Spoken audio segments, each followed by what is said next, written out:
The medical profession never admits its ignorance in nutrition, its errors. Again, using the COVID pandemic as an example. What were the errors of the COVID pandemic? Quarantining healthy people, totally stupid. Closing down parks and gyms while leaving, we were in Spain at the time. So they closed all the parks and the gyms, but they left the tobacco and alcohol stores open.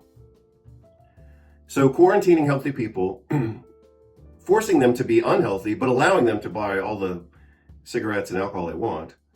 Double masking, if I didn't already say that, I said it earlier. Vaccines that were just horrible.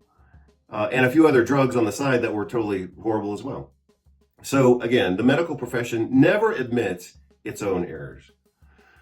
And they also, in this case, failed to acknowledge their own shortcoming. So the reason that people are seeking, nutrition and supplements and botanicals and all that kind of stuff isn't simply marketing pressure like they try to say it here. Again, they're trying to make it sound like this has no scientific basis.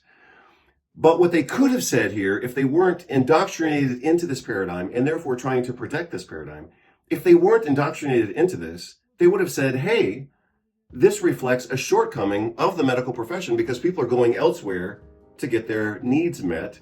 So either we're failing, our therapies are failing, or the other therapies are actually better.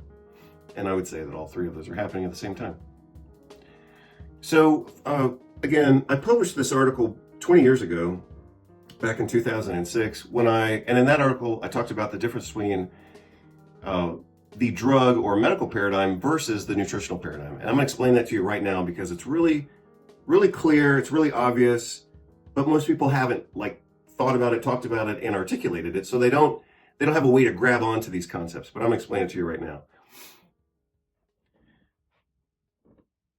One of the key differences, and this is major, this is a big piece. I'm not saying that these are, 100% black and white on both sides, but this is pretty damn major.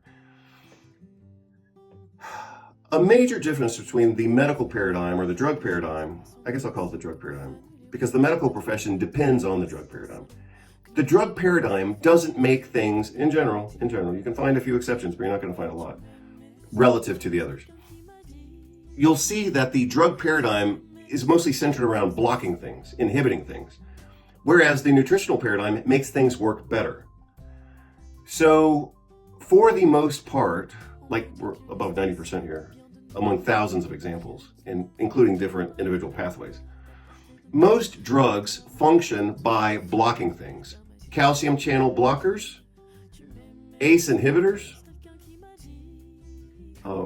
Most chemotherapy drugs are, replication blockers.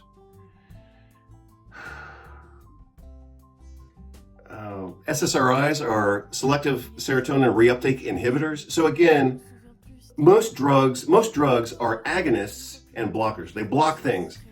They try to supposedly recreate health or recreate the illusion of health or try to restore balance by blocking something that is considered to be in excess. In contrast, the nutrition paradigm focuses on making things work better. And I'll give you a really